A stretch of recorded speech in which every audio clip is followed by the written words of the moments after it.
అందరికీ నమస్కారం. ముందుగా శ్రీమాత్రే నమః, శ్రీ గురుభ్యో నమః. గంగాధర్ వాస్తు జ్యోతిష్యాలయం యూట్యూబ్ ఛానల్కి స్వాగతం. మనం వాస్తులో ఈరోజు చర్చించుకోబోయే టాపిక్ ఏంటంటే,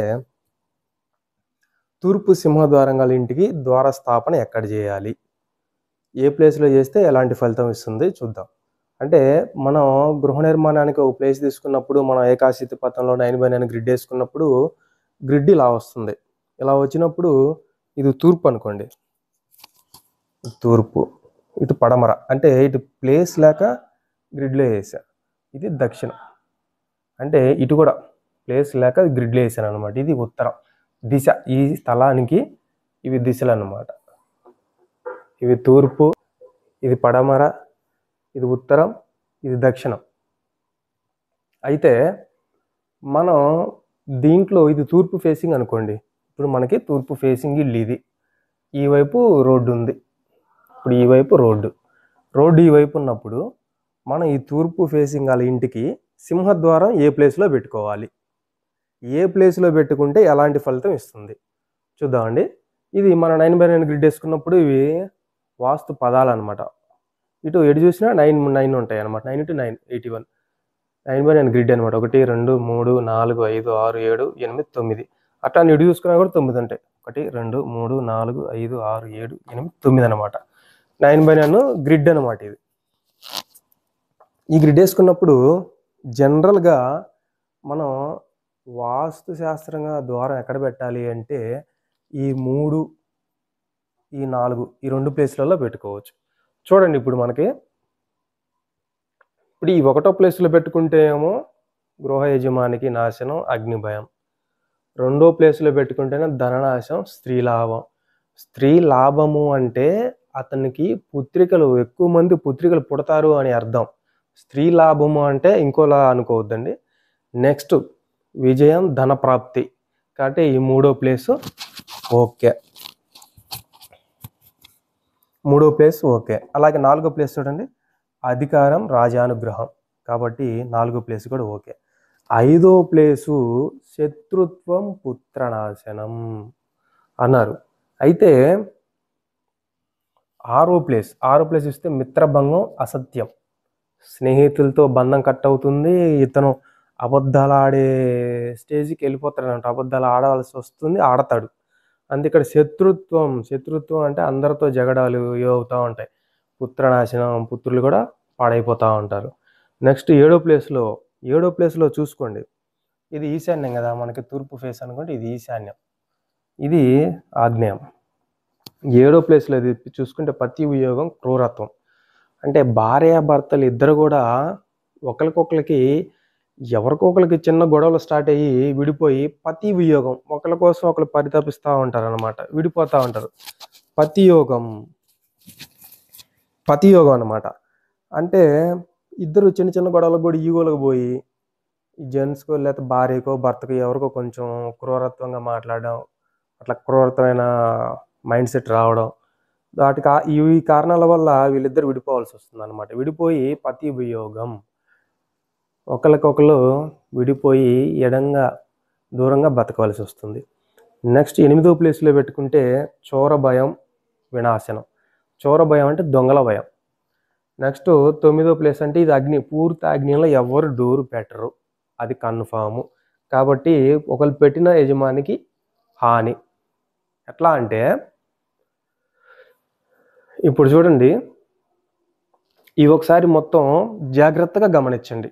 ఈ 9 లాభాలు ఏ ప్లేస్లో పెట్టుకుంటే ఎక్కడ. కానీ ఈ రోజులలో మనం ఎక్కడ పెడుతున్నాం ద్వారం తీసుకెళ్ళి ఈ మూలన, ఇక్కడ ఇది పిల్లర్ అనుకోండి, ఇక్కడ మూలన పెట్టేయడమే. అంటే వీళ్ళు ఏ ప్లేస్లో పెడుతున్నారు, ఇక్కడ పెడుతున్నారు ద్వారం. అంటే ఏ ప్లేస్ అది, ఎలాంటి ఫలితం వస్తుంది, ఏ ప్లేస్లో మనం పెట్టుకోవాలి. శాస్త్రానుసారంగా చూసుకుంటే ఏ ప్లేస్లో పెట్టుకోవాలి.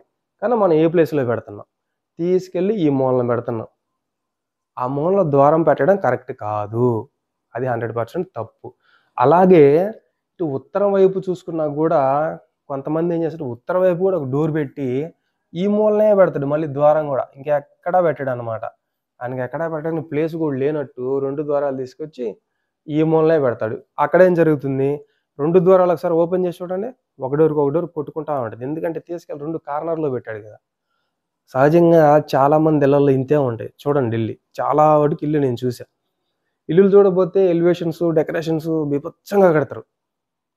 బీభత్సం అంటే అబ్బా! చూడగానే లుకింగ్ అంటే అట్రాక్షన్‌కి మనిషి అనేది లోనవుతున్నాడు. ఆకర్షణ, అట్రాక్షన్, కలర్సు, పెయింటింగ్సు, లైటింగ్సు వీటికి ఆకర్షితులు అవుతున్నారే తప్ప ఆకర్షితులు అవుతున్నారు. కానీ ఎక్కడ ఏ ప్లేస్‌లో ఏముండాలి అనేది అది తెలుసుకోవట్ల. అట్లాగే ఇంకోటేం జెప్పారంటే భరద్వాజుని వచనం అంటే ముహూర్త చింతామణి అనే బుక్‌లో భరద్వాజుని వచనం ప్రకారం అయితే ఆయనేం జెప్తాడంటే ఈ సిరలు, రజ్జువులు, మర్మస్థానాలు ఇవన్నీ ఉన్నాయి గదా! ఇవి కూడా డ్యామేజ్ అవ్వకుండా పెట్టమంటాడు ద్వారం. అంటే ఎలాగంటే చెప్తా చూడండి. ఇప్పుడు ఇవి సిరలనుకోండి. ఈ లైన్స్. ఈ లైన్స్ సిరలంటే సిరలంటారు. రేఖలు అంటారు, సిరలు అంటారు. తర్వాత మర్మస్థానాలు, మహామర్మాలు ఈ రెండిటిని ఈ రేఖలు కలిసే స్థానాన్ని మర్మస్థానాలు, మళ్ళీ మహామర్మాలు. ఇక్కడ మధ్యలో చూసుకుంటే బ్రహ్మస్థానం, మహామర్మాలు, రజ్జువులు ఈ రెండిటిని కలిసే సంగమాలు ఇవి కూడా డ్యామేజ్ అవ్వకూడదంటాడు. అంటే ఆయన చెప్పింది ఎలాగంటే గమనిస్తే మనం పూర్తిగా ఇప్పుడు థర్డ్ ప్లేస్‌లో పెడుతున్నాం అనుకోండి ఇల్లు. ఇక్కడ ఈ రేఖ నుంచి ఈ రేఖలోపు ఈ మధ్యలో ద్వారం పెట్టేసేయమంటాడు. అంటే ఈ రేఖలకు కూడా ద్వారం రాకుండా ఇక్కడే పెట్టేసేయమంటాడు. ఇది ఎలాగంటే ఒక పెద్ద ఇళ్ళకైతే సాధ్యం అవుతుంది. ఇప్పుడు చాలామంది అన్నీ చిన్న చిన్న ఇల్లులే కట్టుకుంటా ఉంటారు. అలాంటోళ్ళకంటే సాధ్యపడదు గానీ, మనకి కొంచెం పెద్ద ఇల్లులు, స్థలం ఎక్కువ ఉండి పెద్ద ఇల్లులు కట్టుకునే వాళ్ళకైతే ఇది ఖచ్చితంగా పాసిబుల్ అవుతుంది. అట్లాగే 4 ప్లేస్‌లో పెట్టుకున్నా సరే ఈ సిరలను డ్యామేజ్ అవ్వకుండా కరెక్ట్‌గా ఈ ద్వారం ఇక్కడ పెట్టేసేయమంటాడనమాట. ఈ భరద్వాజుని వచనం ప్రకారం ఇట్లా పెట్టమంటాడాయన.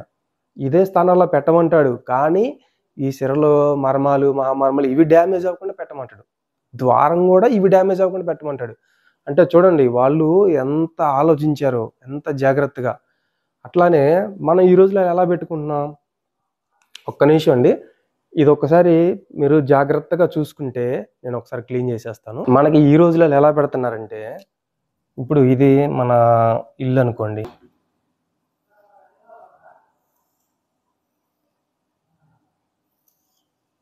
ఇది మన గర్భం అనుకోండి.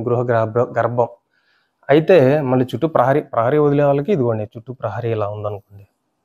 మళ్ళీ పూర్తిగా అర్థం కావాలి గదా! ఏ దిశ అయినా సరే ఇది తూర్పే అనుకోండి. ఇది పడమర అనుకోండి. ఇది ఉత్తరం. ఇది దక్షిణం. ఇప్పుడు మనం తూర్పు దిశ సింహద్వారం గల ఇంటికని మాట్లాడుకుంటున్నాం గదా! తూర్పు దిశ ఇల్లు. అంటే ఇప్పుడు మనం చెప్పినట్టు ఈ గ్రిడ్ చూసుకున్నప్పుడు ఇళ్ళకల్లా ఇక్కడ 3వ స్థానం, 4వ స్థానం ఎక్కడొస్తుందంటే 3 ఇక్కడ, 4 ఇక్కడ ఇట్లా వస్తది. ఇది సెంటర్. 5వ స్థానం సెంటర్ స్థానం వస్తది. ఇక్కడ గాని మనం ద్వారం పెట్టాలి. అయితే వీళ్ళెక్కడ పెడతారు? ఇదిగో తీసుకెళ్ళి ఇక్కడ పెడతారు. ఇది ఈశాన్య మూల గదా! ఇది ఆగ్నేయ మూల. పూర్తి ఈశాన్యంలో తీసుకెళ్ళి అక్కడ పెట్టేస్తారు. మళ్ళీ ఉత్తరం ఒక ద్వారం పెడతారు. ఉత్తర ద్వారం పెట్టినప్పుడు ఉత్తరం కూడా తీసుకెళ్ళి ఈ మూలనే పెడతాడు. ఎక్కడా పెట్టడు ఇంక ద్వారం. అంటే ఈ లోపలిది తీసేయండి. ఇది మదర్ వాల్ చుట్టూ ఉన్న మదర్ వాల్‌కి ఈ ఉత్తరం వైపు అయితేనే ఈ మూల పెడతాడు. తూర్పు అయినా కూడా ఈ మూల పెడతాడు. ఈ 2 డోర్‌లు తీశారనుకోండి. 2 ఉత్తరం డోరు, తూర్పు డోర్ ఒకేసారి తీయండి 2 డోర్‌లు కొట్టుకుంటా ఉంటాయి. అట్లా ఎప్పటికీ ఉండకూడదు. ప్లస్ వీళ్ళు ఈ 2 డోర్‌లు పెట్టి ఏదో గొప్పగా చెప్తా ఉంటారు. మా ఇంటికి తూర్పు సింహద్వారం అండి. అలాగే ఉత్తర సింహద్వారం గూడా ఉత్తర ద్వారం గూడా ఉంది. తూర్పు సింహద్వారం, ఉత్తర ద్వారం. ఉత్తరానికి అధిపతి కుబేరుడు గదా! అందుకని జెప్పేసి మేము ఉత్తరానికి గూడా ఒక ద్వారం పెట్టాము. తూర్పేమో సూర్యుడు ఉదయించేది తూర్పు కాబట్టి మాకు తూర్పు ఒక ద్వారం ఉంది. మా ఇల్లు సూపర్ అన్నట్టు కొంతమంది చెప్తా ఉంటారు. అట్లాగే ఇంటి పక్కనోళ్ళు గూడా కొంతమంది తెలుసో తెలియకో వీళ్ళని అలాగే పొగుడుతా ఉంటారు. అబ్బా! వాళ్ళ ఇంటికేమండి సూపర్ అండి. తూర్పు ద్వారం ఉంది, ఉత్తర ద్వారం ఉంది అనని. యాక్చువల్‌గా ఇదేందంటే ఈ తూర్పు, ఈ ఉత్తర ద్వారం ఇది కూరగృహం అయిద్ది. గృహాలలో గూడా రకాలున్నాయి.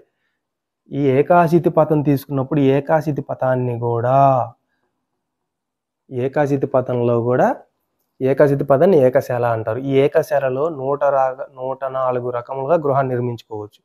అయితే అందులో మళ్ళీ ముఖ్యమైనవి 16 అని చెప్పారు. ఆ 16లో ఇట్లా ఈ 2 ద్వారాలు ఇట్లా పెట్టుకుంటే ఇది కూరగృహం అవుతుంది. ఈ కూర గృహాన్ని మనం కట్టుకోకూడదు. తెలుసుకోవాల్సిన విషయాలు చాలా ఉన్నాయి. అందుకని ఇట్లా మూలకి అసలు ఎప్పుడు ద్వారం పెట్టద్దు. ప్లస్ మన ఇల్లులు కూడా దిక్కులకు ఉండాలి. ఇప్పుడు సరే ఈ 4th ప్లేస్లో పెట్టారనుకోండి, ఇది తూర్పు సింహద్వారం అవుతుంది. ఇప్పుడు ఇది ఈశాన్యం, ఇది ఆగ్నేయం, ఇది నైరుతి మూల, ఇది వాయువ్యం మూల. నువ్వు తీసుకెళ్ళి ఈ మూలలో డోర్ పెడితే నువ్వు ఎక్కడ పెడుతున్నావు? దిక్కులలో పెడుతున్నావు, ఈ దిక్కులలో పెడుతున్నావా? సింహద్వారం అనేది దిక్కులలో, దాన్ని తూర్పు అంటే తూర్పు వైపు పెడితే ఇంకా తూర్పు సింహద్వారం అయిపోద్దా? ఆ తూర్పు దిక్క విదిక్క అది చూసుకోవాలి. తీసుకెళ్ళి ఈశాన్య మూలలో పెట్టి విదిక్కులలో ద్వారాలు పెట్టి మాకు తూర్పు దిక్కండి అని అంటారు. అందుకని గృహం కూడా మనం దిశలకు సరిపడేట్టు కట్టుకోవాలి. దిగ్గతం మందిరం కార్యం తద్వారంతు విశేషత విదిగ్గతం గృహద్వారం సర్వదోషకరం రుణ అని చెప్పారు. విదిక్కులకి ద్వారాలు పెట్టకూడదు, దిశలకే. మందిరాలు కూడా దిశలకే, తూర్పు దిశలకే కట్టుకోవాలి. మనం విదిశలలో కాదు, దిశలలో కట్టుకోవాలి. ఇది మనం చూడవలసింది. అలాగే నెక్స్ట్ మనం ఇంకో వీడియోతో మళ్ళీ కలుద్దామండి. ఈ వీడియో కనుక మీకు నచ్చితే లైక్ చేయండి, షేర్ చేయండి, సబ్స్క్రైబ్ చేసుకోండి. మనం నెక్స్ట్ ఇంకో వీడియోలో ఇంకో టాపిక్తో కలుద్దాం.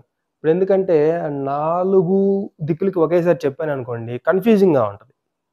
అందుకని చెప్పేసి ఈరోజు తూర్పు సింహద్వారం చెప్పుకున్నాము. నెక్స్ట్ ఇంకో వీడియోలో దక్షిణ సింహద్వారం, ఆ తర్వాత పడమర సింహద్వారం, ఆ తర్వాత ఉత్తర సింహం, అట్లా ఒక్కో వీడియోలో ఒక్కో సింహద్వారం ఎక్కడ పెట్టాలి, ఎలాంటి ఫలితం వస్తుంది, ఏ ప్లేస్లలో పెడితే ఎలాంటి ఫలితం వస్తుంది. చాలామందికి అయితే పాపం 9 అని గ్రిడ్ వేసుకోవాలని తెలియదు. జస్ట్ ఇల్లు కట్టేస్తారు, ద్వారం తీసుకెళ్ళి ఆ మూలలు పెట్టేస్తారు, చేస్తూ ఉంటారు. అందుకని తెలిసిన వ్యక్తిని మనం తీసుకొచ్చుకొని గృహం అనేది జాగ్రత్తగా కట్టుకోవాలి. వీళ్ళకేం పాపం మేస్తులు వీళ్ళు చెప్తారు, మేము చాలా ఇల్లు ఇంతే కట్టామండి, ఎక్కడైనా మేము ఇక్కడ ద్వారం పెట్టాం, మేము ఎక్కడైనా ఇక్కడే ట్యాంకులు దిగాం, ఇక్కడే బాత్రూమ్లు పెట్టాం అని చెప్తూ ఉంటారు వీళ్ళు. ద్వారాలు ఎక్కడ పెట్టాలి, కిటికీలు ఎక్కడ పెట్టాలి, ఏవి ఎక్కడ పెట్టాలి, సిరలు మర్మస్థానాలు మహామర్మాలు ఇవి డ్యామేజ్లు అవ్వకుండా మనం పెట్టగలమా? పెద్ద ఇళ్ళకైతే పెట్టుకోవచ్చు, పాసిబుల్ అవుద్ది. తెలిసిన వాళ్ళని తీసుకెళ్తే పాసిబుల్ అవుద్ది, తెలియని వాళ్ళని తీసుకెళ్తే. అందుకని చెప్పేసి జాగ్రత్తగా మనం గృహం నిర్మించుకునేటప్పుడు తెలిసిన వ్యక్తిని తీసుకుని వెళ్ళి గృహం కట్టుకోవడం చాలా ఉత్తమం. మనం నెక్స్ట్ ఇంకో వీడియోలో వెళ్దామండి. అంతవరకు సెలవు. జై శ్రీరామ్.